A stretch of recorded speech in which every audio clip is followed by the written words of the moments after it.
This is Fortress on a Hill. Thank you for joining us. I'm Henry. And I'm Danny. We're here to tear apart recent stories about our nation's armed forces and our veterans. We hope you'll take a critical look at what's happening with our military, and we hope you enjoy the show. Now, let's get started.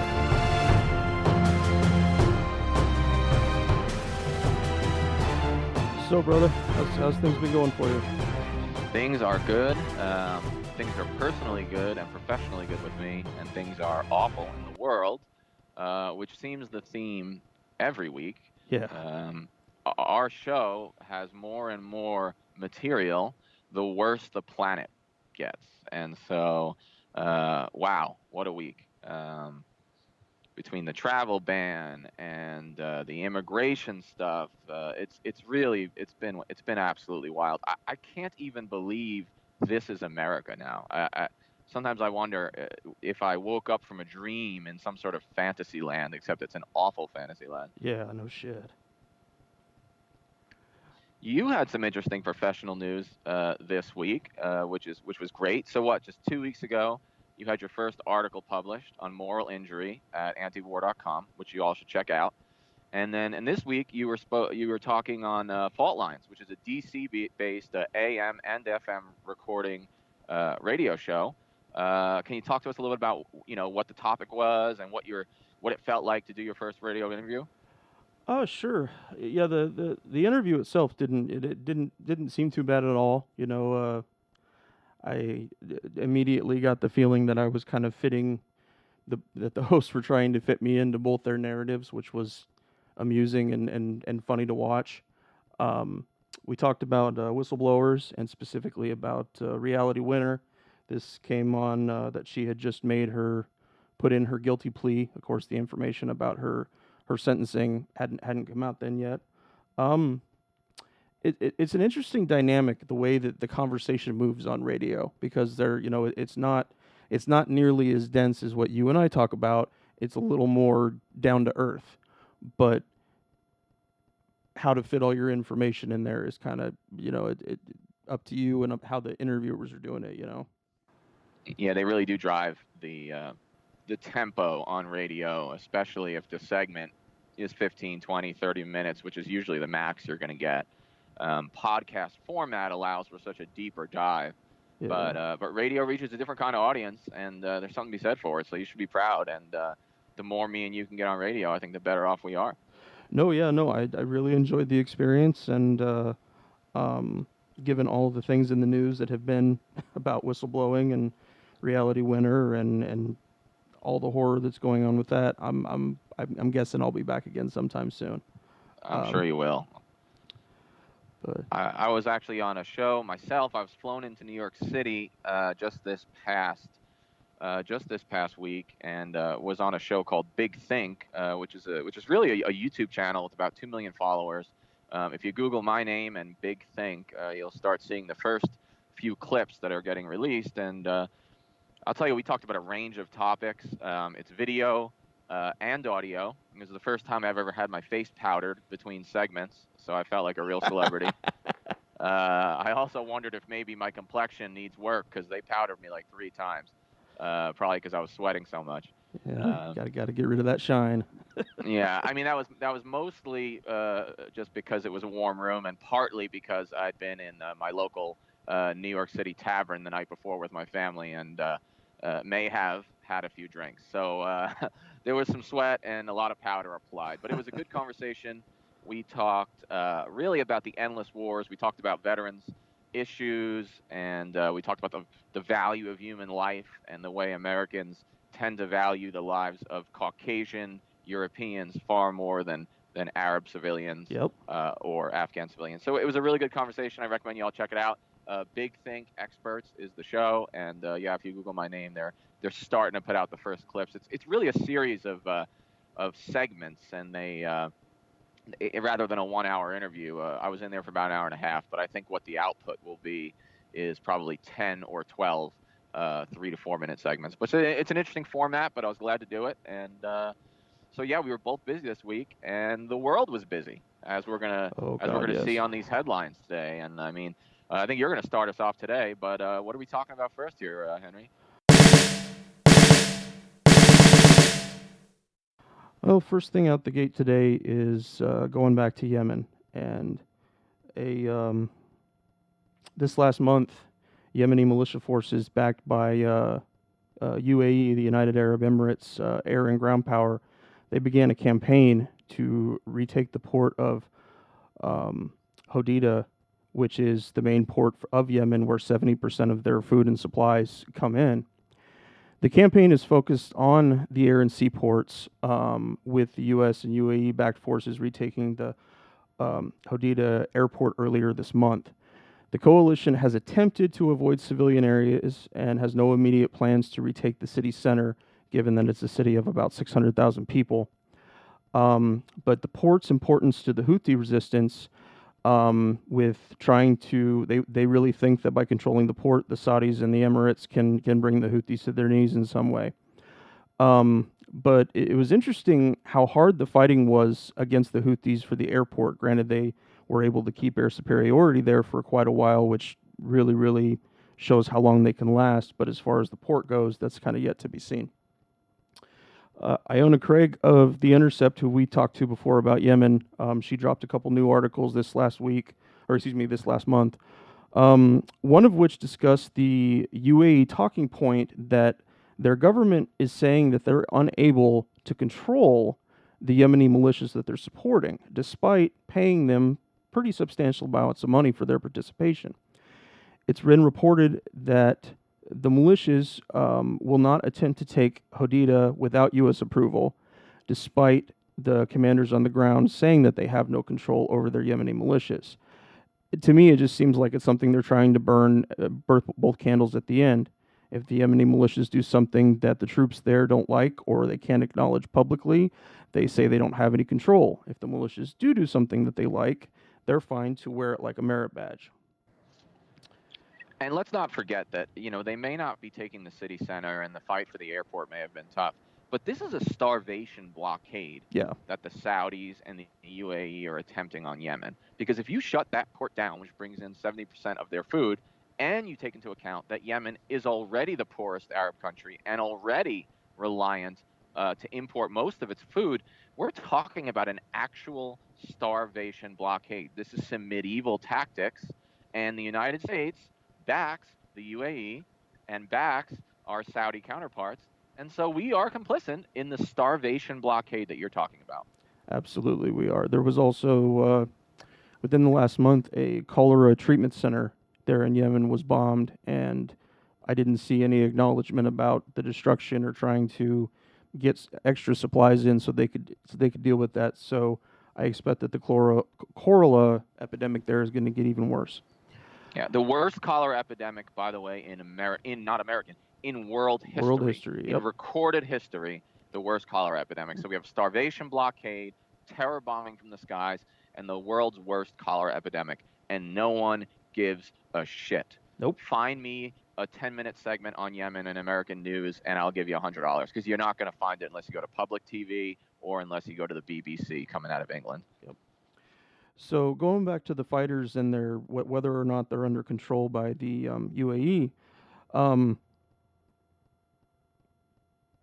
there was Iona reported that the idea that they're not in control of the fighters there contradicts the scene she saw last month, which suggested strongly that the Yemeni fighters do not move without UAE orders. Soldiers told The Intercept that their salaries are also paid by the UAE, with additional cash handouts for some resistance fighters arriving in plastic bags right on the front line. More than a half dozen field and brigade commanders acknowledged taking their orders from the UAE, including from Emirati senior officers stationed on the Red Sea coast. The strength of the Emirati chain of command is important because the notion that the U.S. and the UAE don't really control these fighters give these countries plausible deniability. So now we're going to talk about, I think, the only politician in America right now that's actually talking about Yemen at all, and that's Ro Khanna. Ro Khanna, and in May, he and a few other House members added an amendment to the National Defense Authorization Act, colloquially known as the NDAA. which is our big funding bill for the military, and it's done the year prior to it.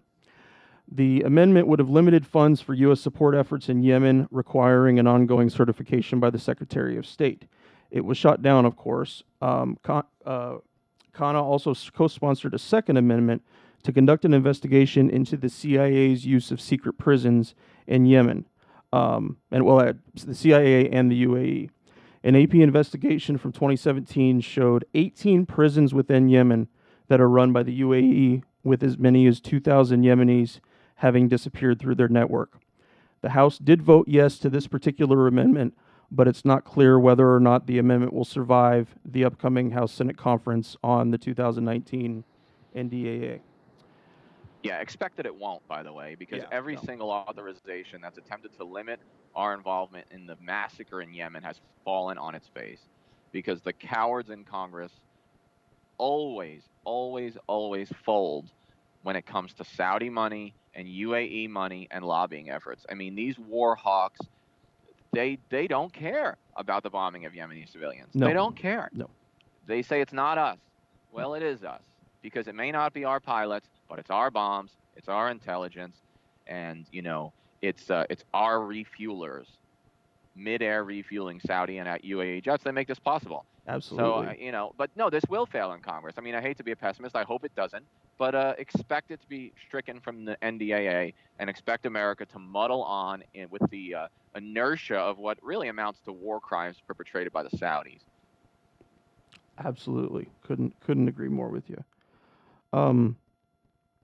And back with the use of proxy forces here, that by our involvement, by America's involvement and the UAE's involvement, we continually get to create this distance between the people that are actually fighting on the ground and the people much further away who are making the decisions.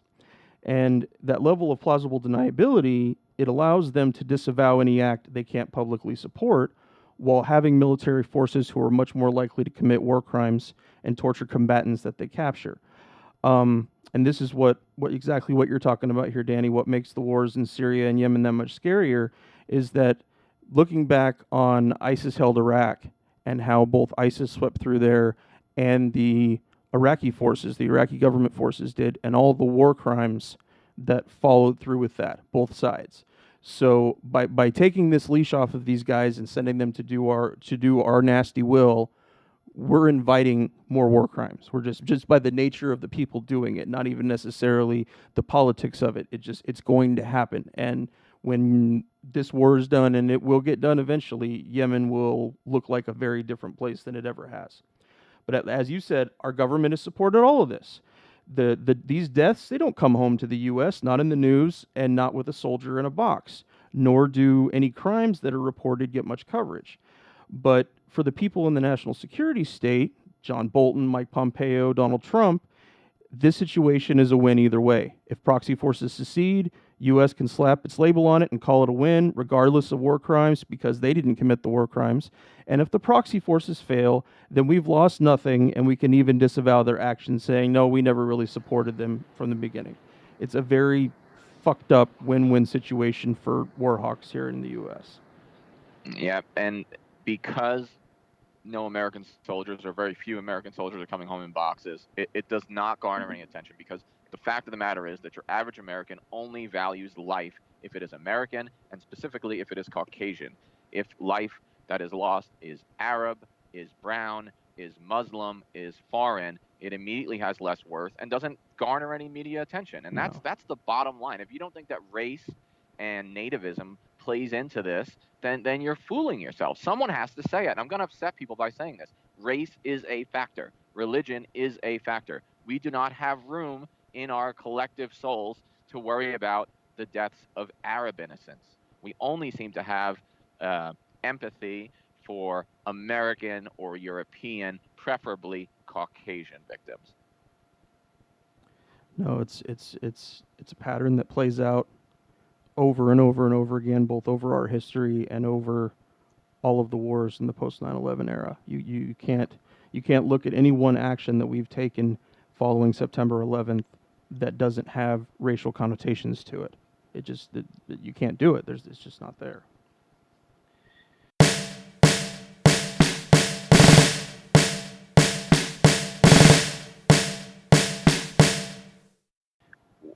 when we talk about how shameful all this is, it brings me to my first article of the day, which is from the AP, from the Associated Press, and it says, in a big win for the White House, Supreme Court upholds President Trump's travel ban. So we're back to the Muslim ban. That's not a Muslim ban, right? That's what we're told. It's not a Muslim ban. It's a travel ban. Venezuela's on the list now, so it can't be a Muslim ban. I will say this. Today I am ashamed. I'm ashamed of my court, my Supreme Court, and of my country. And I'm not afraid to say that. I fought and I sacrificed for this country, and I'm allowed to be ashamed. And I don't want to hear it from the faux patriots out there. So it was a 5-4 ruling. Like most rulings on the Supreme Court are, you got 4 liberals, 4 arch conservatives, and you got Anthony Kennedy, who's the swing vote. Sometimes he votes with the liberals, sometimes he votes with the conservatives. Another way of saying that is sometimes he votes with the people who are sane, and sometimes he votes with the lunatics, okay? Because that's how far we've come. By the way, this 5-4 ruling that upheld President Trump's travel ban, which is a Muslim ban that we're not allowed to call a Muslim ban, this is going to get worse because Kennedy just announced his retirement. So as bad as Kennedy is, what comes next, guys, is going to be another Neil Gorsuch or worse. President Trump, if he is able to appoint a Supreme Court justice, and he will, is likely to pick a wildly right-wing choice. If he does that, every ruling will be 5-4 in favor of the arch conservatives, and that terrifies me. The president said in his statement about this shameful, I think, shameful travel ban, he said, today's Supreme Court ruling is a tremendous victory. He loves that word, tremendous. Tremendous victory for the American people and the Constitution. No, it's not. For the American people, maybe. Is it? Is it really a win for the American people? What about for humanity? Because other lives besides American lives, other security besides American security matters. If this is a win for America, well, then it's a loss for humanity. And what does that say about the United States? Yeah. And a win today is a tremendous victory for the Constitution? Well, I seem to remember there's something called the Establishment Clause of the Constitution that says that no religion should be favored over any other. And clearly, given the bald-faced intention of this to keep certain Muslims out of our country, it sounds a lot like it violates the Establishment Clause, which of course is what the dissenting justices, the 4 liberals, argued. This overturned lower court rulings. 3 separate lower courts have said that the travel bans, because there's been 3, they've changed 3 times. He's had to lessen them each time. 3 times lower federal courts said that these were unconstitutional or violated federal law. Okay, so this is a major reversal. This is the Supreme Court saying, no, the other federal judges were all wrong at the circuit and appeals court levels, and the Supreme Court, in a 5-4 ruling, these unelected Supreme Court justices, in a 5-4 ruling, just said that America is a country that bans people based on religion. Okay, but it gets even more interesting because there's 7 countries on the list, 5 mainly Muslim countries, Iran, Syria, Yemen, Libya, and Somalia, and then 2 other countries, North Korea and Venezuela. This way we can say it's not a Muslim ban because there's no Muslims in Venezuela or in North Korea. But here's the interesting thing about this ban. It's so arbitrary. Why those 5 countries? Well, because the United States doesn't like those 5 countries. Because if it was really about terrorism, if it was really about security, wouldn't we choose countries that had been involved in recent terror attacks on the United States? Because none of these 5 countries have provided the majority of people who have perpetrated terrorist attacks or attempted terrorist attacks on American soil. Let's look at who's not on the list. Pakistan. That's interesting. Pakistan is the headquarters of Al-Qaeda Central. But apparently, anyone from Pakistan can come. Why? Well, the United States is in a tacit military alliance with Pakistan. What about Saudi Arabia, Lebanon, Egypt, the United Arab Emirates? You know why I mentioned those 4 countries? Well, this is where all 19 hijackers on 9/11 came from. They came from those 4 countries. In fact, 15 of them came from one of those countries, Saudi Arabia. Why then are those countries not on the list? This is the most arbitrary ruling. It does not support American security. It is in my opinion, it is a nativist. It's a nativist bill that's meant to sort of get the base riled up and excited. Because if it wasn't, we would certainly include the countries that had sent the hijackers on 9/11. Saudi Arabia and the UAE and Egypt's military dictatorship are allies of the United States. They sell oil to our allies, and they back us in the Middle East. They buy our guns, they buy our missiles, they buy our planes. That's why they're not on the travel ban list, because they'd be upset if they were on the travel ban list. So, conveniently, they're left off the travel ban list, even though that's where most of the terrorists that have attacked the United States have happened to come from. So this is not only a Muslim ban, but it's also a Muslim ban that doesn't make any sense. It's completely arbitrary. Now, the plaintiffs who were trying to overturn the Muslim ban, the good guys we could call them, they argued that Trump's past campaign statements, specifically his statement that that all Muslims should be banned from the United States. Remember, he said Donald J. Trump is calling for a total halt to of all Muslims immigrating to the United States. He said that during the campaign. Okay, so this is what they argued. They said, look, if this is a Muslim ban, it does break the Establishment Clause, because look at the statements of the president. Well, this very conservative court, this extremely partisan court, said no, it's not the court's job to do that, and it doesn't matter what the president said, it's his prerogative. I thought we elected a president. The Supreme Court seems to think we've elected what amounts to a dictator, saying that not only this president, but any president by extension, could take whatever measures they want when it comes to immigration, so long as they use the word national security. Henry, if you want to get away with any sort of crime or misdemeanor or just something unethical, here's how you do it. You say, I have to do this because of national security. I'm so sick of that phrase, because it's been used to cover so many sins. Now, Sonia Sotomayor, one of the more sane and one of the more liberal justices on the court, she wrote and read out loud, which is rare, her own dissent, okay, for the 4 dissenting justices. She says, quote, the court's decision leaves undisturbed a policy that was first advertised openly and unequivocally as a, quote, remember this isn't what he said, a total and complete shutdown of Muslims entering the United States, until he said we figure out what the hell is going on. Very interesting statement. She compared this ruling, and I think she's right. She compared it to previous court decisions that are abhorrent. Specifically, the Supreme Court decision in 1944 that upheld the legality of interning Japanese Americans in camps without due process. And I think she's right. I think she's right that this is going to be remembered 10 years, 20 years, 50 years from now as one of the more shameful decisions of our Supreme Court. She said, quote, history will not look kindly on the court's decision today, nor should it. Nancy Pelosi, not my favorite politician, she also, though, admirably slammed the decision. She said, quote, the court failed today, and so the public is needed more than ever. And that's how I want to leave it. That's right.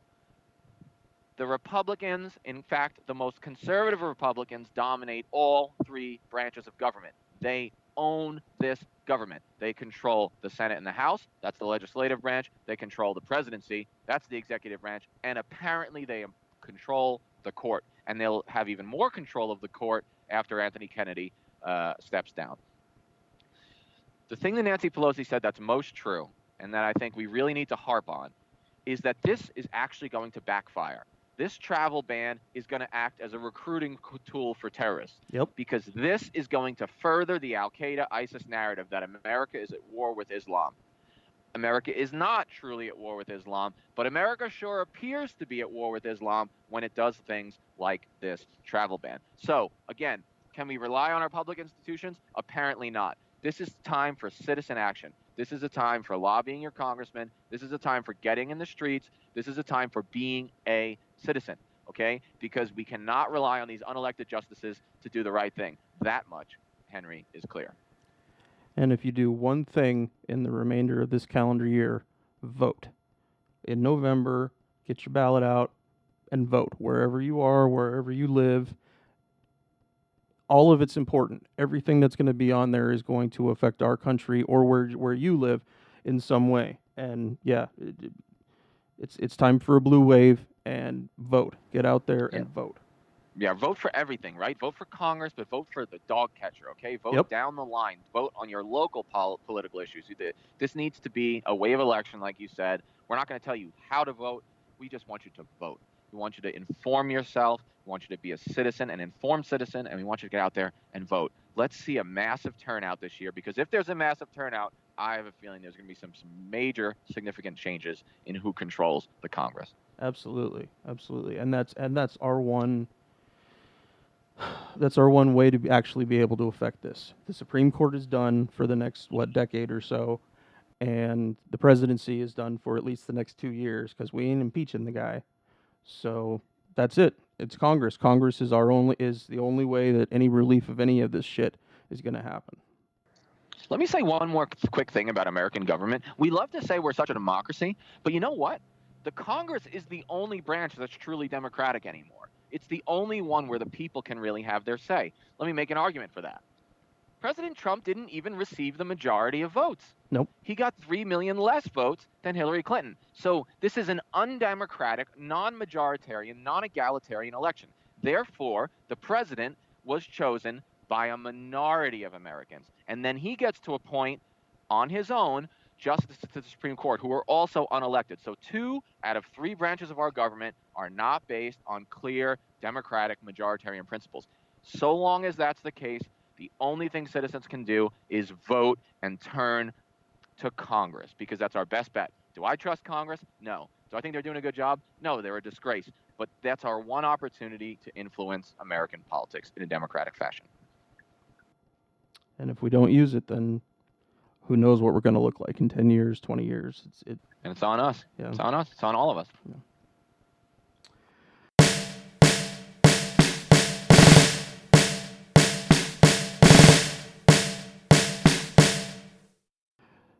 So my next headline today is from Ian Berman at Mint Press News, and I'm sure almost everybody listening to this right now knows that in the last few days, Reality Winner was sentenced to 63 months on an Espionage Act charge. She pled guilty of one federal count of willful retention and transmission of national defense information.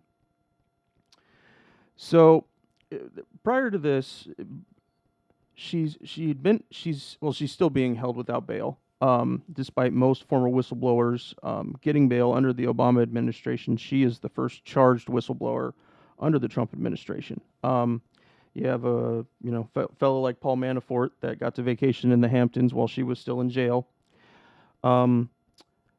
So I've been asked by a bunch of people. One of the fellows on Fault Lines asked me this too: is that why plea? Why was that chosen for this? And the reality is it's about the Espionage Act. When someone's charged under the Espionage Act, whatever they happen to have done, if they're whistleblowing, if they gave something to somebody who wasn't supposed to have it, that they're not allowed to make any kind of mitigating statements in court to defend themselves. They get no chance. Reality had no opportunity in any of these proceedings to stand up and declare why it was that she chose to do this.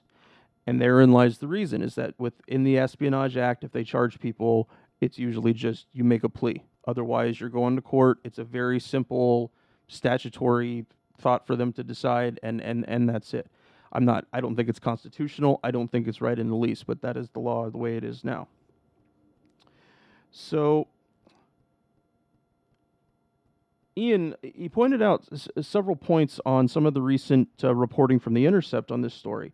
And he mentioned an idea that I hadn't thought about, but it's definitely worth considering, that should The Intercept be analyzing their own choices in reporting and publishing on how they dealt with Reality Winner? Does and to me that there's no authority in that. There's no authenticity in an organization writing about itself, because how do you actually get perspective on what's happening? So going back to Reality being charged, it's important to point out that several high-profile leakers leaked information and did escape punishment, or got much less punishment. Both Hillary Clinton and General Petraeus, their leaks were not small. They were Clinton obviously was never charged, and Petraeus only received a misdemeanor charge and a $100,000 fine. While somebody in Reality's shoes, being at the bottom of the chain of command, could never have escaped punishment so much. So it seems that it matters how high up the chain of command someone sits as to whether leaks even matter. So that's and what side they're on. I mean, to a certain extent. I mean, General Petraeus was a CIA director. Okay, so he was at the top of the chain, and he was a widely respected war hero. and of course he was going to receive bail and not serve a single day. Uh, it's a foregone conclusion.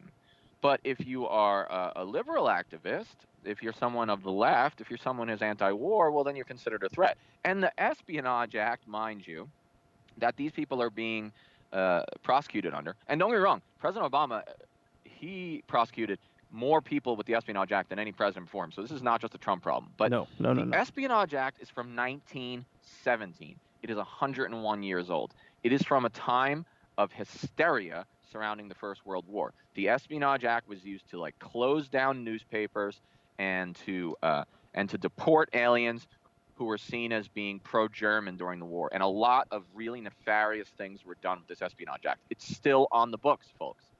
We need to take another hard look at the Espionage Act itself.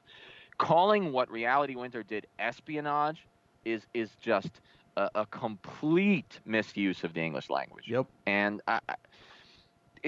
look, we can argue about whether what she did was right or wrong. We could have that argument, but to call it espionage is going a step too far. Espionage is selling secrets to the Russians, okay?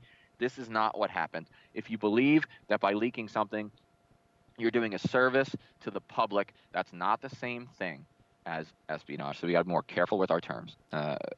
It's required of us as literate English speakers to be more precise. Yeah, with the court turning full conservative, I don't see that ever getting, well, not ever, but not in the next 20, 30 years. There's no way that it's going to get changed or overturned. No chance. No. That's the sad thing, man, is that when only 1/3 of the three branches of American government is truly democratic, mistakes or bad decisions, they last. Yep. Like we said with the Supreme Court. Sometimes, look, Neil Gorsuch is young. That dude could be on the court for 30 more years. Yep. The next guy that President Trump puts on the court to replace Kennedy, he might serve for 30 or 40 years. And you know what? RBG, the OG, the original gangster of liberals, Ruth Bader Ginsburg, she can only last for so long. Yeah. Now, because she's an American hero, she'll probably die wearing her robe and sitting at that desk. Yeah, okay, probably. Because she knows that if she retires, okay, then something worse is coming. So poor Ruth Bader Ginsburg doesn't get a retirement because she has to protect her country, or at least her values and how she sees the country. This is really dangerous. You talked about whistleblowers on the Fault Line show. We've talked about it a lot on this show. I always go back to the same mantra, which is that we have to balance security, which is a real concern, with whether or not there was any other outlet for the American people to learn what these people leaked. If there was no outlet for the American people to have oversight over these programs, whether it be the Snowden leaks, the Chelsea Manning leaks, or the Reality Winter leaks, we got to balance those two things, and we got to look at them hard. And I'm not convinced that I trust the American government, or at least trust certain aspects of the American government, to provide their own oversight. It really worries me when government watches itself, because that's not how it's supposed to be. Okay, the media, congressional institutions and subcommittees, and the public, to a certain extent, are supposed to be the ones that regulate and that provide oversight for these programs. The national security state, the obsession with clearance, the obsession with secrecy, is not good for transparency in a purported, ostensible republic such as ours. Absolutely. No, it's terrifying, the amount of stuff that is kept and that we just don't hear about. It's either redacted somewhere, or like when my discussion with Kagan talking about things becoming classified that didn't need to be classified. And so it's just that much harder for simple information to make it to people looking for it. While I'm thinking about it, I did want to give a congratulations to Alexandria Ocasio-Cortez, who won the primary in New York City's 14th district yesterday.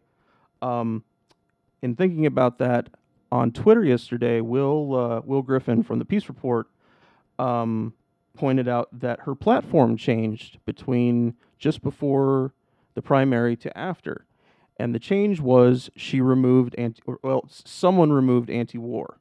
If you go to the archives of her page, 10 days ago, 15 days ago, it had like a huge paragraph about the military-industrial complex, about not putting money into places that just perpetuate war. And after she won, it's gone. So I don't know if that was an oversight. I'm guessing that it wasn't, but Will saw that and he went to town, and absolutely, that needs to be talked about. You know, the whole principles getting whittled off people, that they when they we come into when people come into office, they're pretty raw, pretty new, and over time, lobbyists and other bullshit, and they just it becomes too hard. Sorry, Yeah, and you still have to be a I'm leader. glad you brought that up. I just listened to her on Intercepted. I'm sure you probably listened to the same show. Um, she's a really interesting woman. She's not afraid to use words like democratic socialism. Mm-hmm. She certainly represents the Sanders wing of the Democratic Party, which, of Yep. course, personally I am favorable to. It is disturbing that the anti-war platform came away. I'm glad she won, because the guy that she was running against, his name escapes me, was really an old Democratic machine guy, you know, Joe Crowley. a smoke-filled room kind of insider who we could never count on to be truly progressive. I definitely congratulate her on her win. I enjoyed listening to her interview with The Intercept, but hey, you know, I hope she brings the anti-war platform back in, because that might be perhaps the most important issue facing us that almost no one is talking about. Okay, because healthcare people talk about, and immigration people talk about, but very few people are talking about our wars. There was this shocking picture that I just saw. I think it was in a New York Times article, where the Pentagon was giving a brief on the war in Afghanistan, like an update. And the picture shows the room where all the reporters are supposed to sit, and there's like 50 chairs, and there are 4 reporters in the room Saw that. Yeah. listening to this general talk. And it just shows that no one cares about these wars. Americans have stopped caring. They're just tired of war, and they don't even want to know about it anymore. But that is the time when citizen action is required. Yep. And so we've got to focus on that, and we need as many progressive voices in the House who are willing to question the warfare state, and I hope she will be one of those. And I'm cautiously optimistic that she will be. No, even for people that it's gotten to the point where the war and the information about it is so nebulous that you just don't care. Remember that every dollar that we spend on a missile, a rifle, a bullet, whatever it is a dollar that doesn't go to a kid at a school. It's a dollar that Yep. doesn't go to infrastructure rebuilding, which our country desperately needs. It doesn't go to normal, basic human things.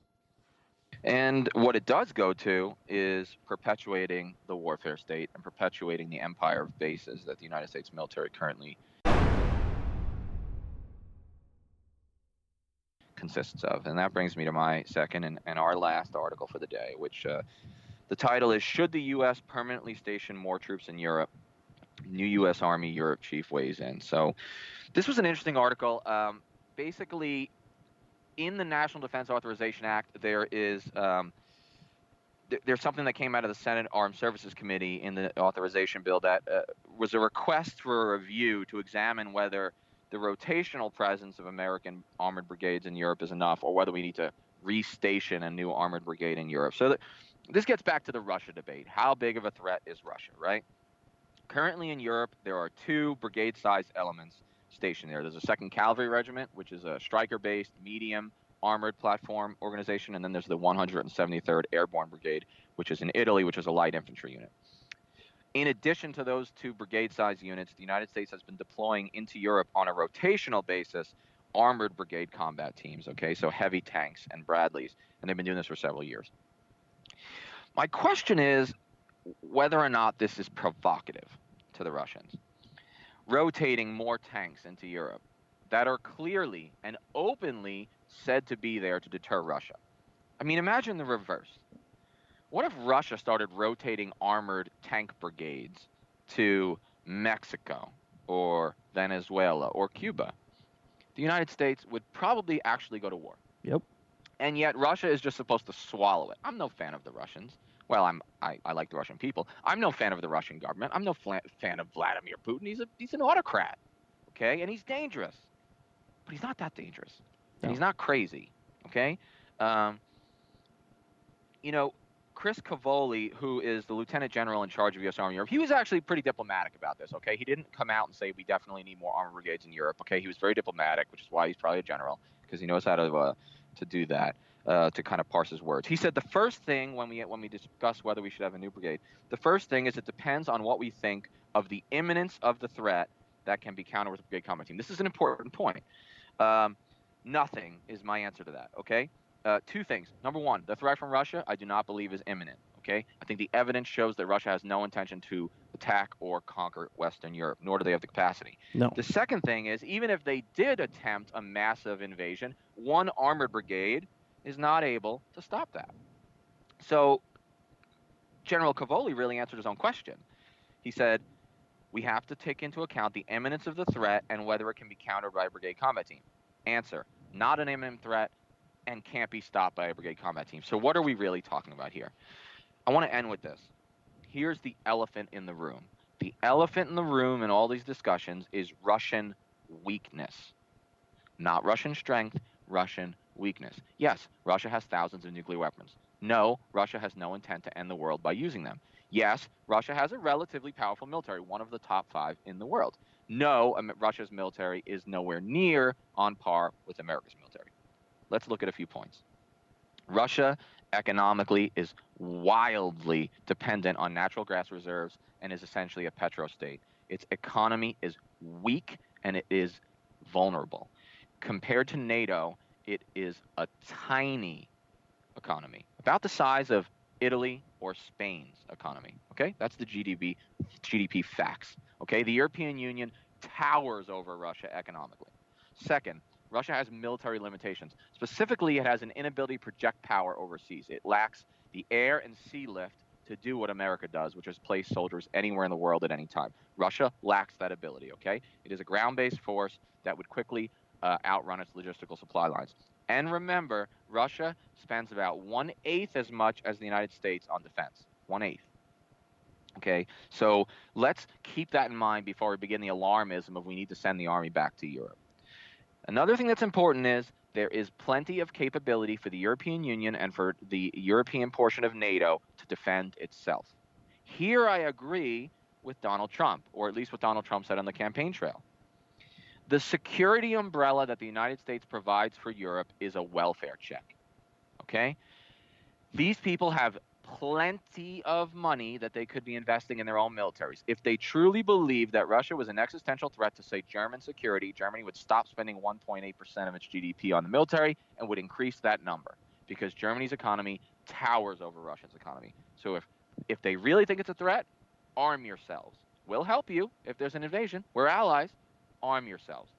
We no longer need to provide the blank welfare check to the European economies of placing more American soldiers overseas in provocative maneuvers that are only likely to increase the threat of war with Russia. Okay? Let's be smart. None of this means that Danny likes Vladimir Putin. None of this means that Danny doesn't believe in the NATO alliance. Danny thinks that Putin's a monster and the NATO alliance is probably worth being in. But what I don't believe is that we should be writing blank checks to the Europeans. I do not believe that putting more American armored brigades in Poland, who just asked for some, or in Estonia or Latvia is anything but provocative to the Russians. I think that Russia lacks the capacity or the intent to invade Western Europe. Remember that. They lack the capacity and they lack the intent to invade Western or even Eastern Europe. And that's what I believe. I think this is alarmism. I think it's hysteria. And I think it only feeds the military-industrial complex and the warfare state. It's interesting. While you were mentioning that, it seems that the whole world relies on us to kill people for them in one way or another. The Middle East, Asia with our bases in Japan and other places, Australia, Europe, all of Europe, they count on us being the big guy with the big stick, like Teddy Roosevelt. To walk softly and carry a big stick, but why is it we can't do any self-reflection on that idea that we're simply pushing the whole world to fight more, both by our presence and by our actions? Totally agree. Yeah. Yeah, this is disturbing, folks. Russia and the United States, between them, control the vast majority of all the nuclear weapons on the planet. And the last thing we need is a ground war that could quickly escalate into a nuclear war between America and Russia. This is a time for civility. This is a time for diplomacy and for creativity and for prudent strategy. This is not a time for saber rattling, which is what this administration so far appears to be best at. I do hope, cautiously, that President Donald Trump is actually going to be smart on this issue, because he has called on NATO to pick up some of their own defense, and he has said that war with Russia would be a nightmare. So Trump, at least Trump on the campaign trail on this issue, made a lot of sense to me. And I hope on this that he listens to his own advice and goes by his own instincts. God help us. But in this instance, I think his instincts are probably right. The last thing we need is a war with Russia. That could potentially destroy the planet. Yep, that's it. And for what? Other than people's filling certain people's pockets. Oh yeah, the only winners are like Northrop Grumman and Honeywell. Yep. Mankind loses, Raytheon. but massive corporations win in their stockholders. But guess what? Most Americans don't own a single share of stock. Okay, most Americans live paycheck to paycheck. So we're not winning when Northrop Grumman wins. When Boeing wins, we lose. Thank you for joining us today. Please come join the conversation at www.fortressonahill.com. You can also find us on Twitter at Fortress on a Hill, or on Facebook at www.facebook.com/Fortress on a Hill. We want to hear from our listeners about the topics and issues pertinent to America's military and veteran communities. And last but certainly not least, analyze your news and its sources very closely. Verify everything you read. And remember that no one, no matter how powerful, are above criticism, especially those with the power to send others into harm's way. We'll see you next time.